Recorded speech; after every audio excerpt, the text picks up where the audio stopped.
एक ऐसा अदालती मामला जिसने भारत की कानून व्यवस्था के एक बहुत ही स्याह सच को हम सबके सामने ला खड़ा किया। ये कहानी है सथानकुलम कस्टोडियल डेथ केस की, जिसमें 9 पुलिसकर्मियों को, यानी जिन पर रक्षा की जिम्मेदारी थी, उन्हें ही हत्यारा बनने के लिए मौत की सजा सुनाई गई।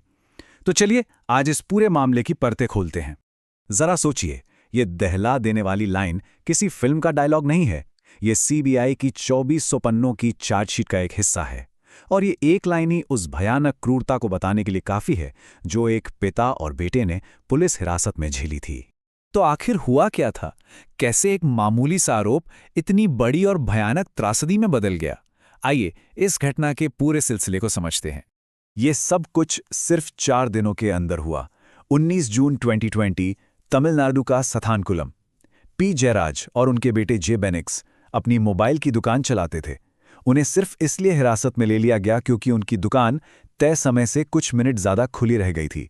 अगले 2 दिन उन्हें थाने में ऐसी यातनाएं दी गईं कि 22 जून को बेटे बेनिक्स ने और फिर 23 जून को पिता जयराज ने दोनों ने दम तोड़ दिया। बाद में जब जांच हुई तो पता चला कि यह लॉकडाउन का उल्लंघन तो महज एक बहाना था।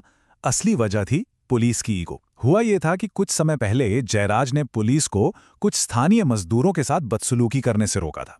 पुलिस ने इसे अपनी अथॉरिटी पर चैलेंज की तरह लिया और उन्हें सबक सिखाने के इरादे से इस पूरी क्रूरता को अंजाम दिया।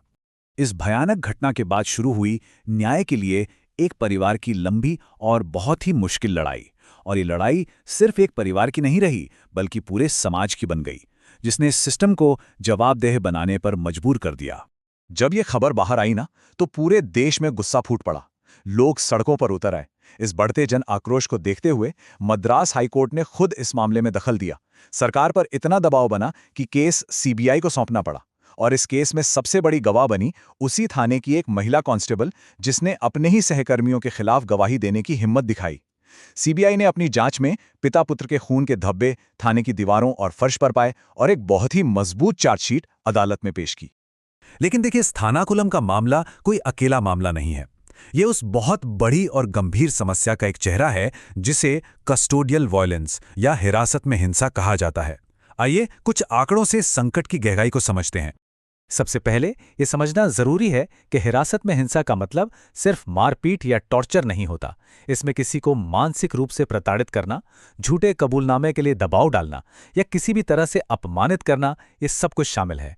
ये तब होता है जब कोई व्यक्ति पुलिस या कोर्ट की कस्टडी में होता है। अब जरा इन आंकड़ों पर गौर कीजिए। नेशनल ह्यूमन राइट्स कमीशन के मुताबिक साल 2023-24 में भारत में 157 लोगों की मौत पुलिस हिरासत में हुई। और ये आंकड़ा तो तब और भी ज्यादा डरावना हो जाता है जब हम न्यायिक हिरासत यानी जेलों की बात करते हैं। उसी एक साल में 2346 लोगों ने न्यायिक हिरासत में दम तोड़ा। ये सिर्फ नंबर नहीं है, ये हमारे सिस्टम की बहुत बड़ी खामियों को दिखाते हैं। तो सवाल ये है कि ऐसा होता क्यों है? देखिए, हमारे देश में टॉर्चर के खिलाफ कोई मजबूत अलग से कानून ही नहीं है। अक्सर आरोपी पुलिस वालों की जांच उनके ही साथी करते हैं, जिससे निष्पक्षता पर हमेशा सवाल उठता है। सुप्रीम कोर्ट ने कहा है कि हर थाने में सीसीटीवी कैमरे होने चाहिए, लेकिन कई थानों में या तो वो लगे नहीं हैं या काम नहीं करते।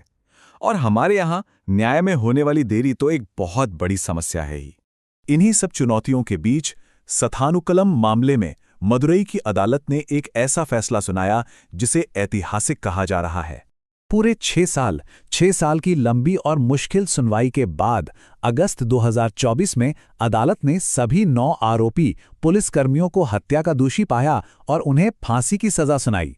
इस फैसले की अहमियत समझने के लिए ये जानना जरूरी है कि भारत में मौत की सजा सिर्फ रेयरेस्ट ऑफ द रेयर यानी दुर्लभ से दुर्लभतम मामलों में ही दी जाती है। अदालत ने माना कि ये केस उसी कैटेगरी में आता है क्योंकि जिन लोगों पर कानून की रक्षा की जिम्मेदारी थी, उन्होंने ही वर्दी की आड़ में इतनी भयानक क्रूरता की। कोर्ट ने साफ कहा कि अगर ऐसे दोषियों को सिर्फ उम्र कैद दी जाती तो ये पीड़ित परिवार के साथ सरासर अन्याय होता। मौत की सजा के साथ साथ कोर्ट ने सभी दोषियों को मिलकर 1.4 करोड़ रुपए का मुआवजा पीड़ित परिवार को देने का भी आदेश दिया है और ये रकम इन दोषियों की संपत्ति बेचकर वसूल की जाएगी। तो क्या हम ये मान लें कि 9 पुलिसकर्मियों को मौत की सजा सुनाने का मतलब है कि न्याय मिल गया, केस खत्म? बदकिस्मती से भारतीय कानून व्यवस्था में कहानी इतनी सीधी नहीं होती। देखिए, निचली अदालत के इस फैसले को सबसे पहले हाई कोर्ट से कंफर्म कराना जरूरी है। उसके बाद भी इन दोषियों के पास सुप्रीम कोर्ट में अपील करने का अधिकार है। अगर वहां से भी राहत नहीं मिली तो वो पुनर्विचार याचिका और आखिर में राज्यपाल और राष्ट्रपति के पास दया याचिका भी दायर कर सकते हैं। ये एक बहुत ही लंबी प्रक्रिया है। सोचकर देखिए, एक ऐसा मामला जिसमें सीबीआई ने जांच की, हाई कोर्ट ने खुद संज्ञान लिया और इतने पुख्ता सबूत थे, उसमें भी फैसला आने में 6 साल लग गए। इस सजा के असल में लागू होने में अभी कई और साल लग सकते हैं, और ये भी एक कड़वी सच्चाई है कि शायद ये सजा कभी लागू ही ना हो पाए।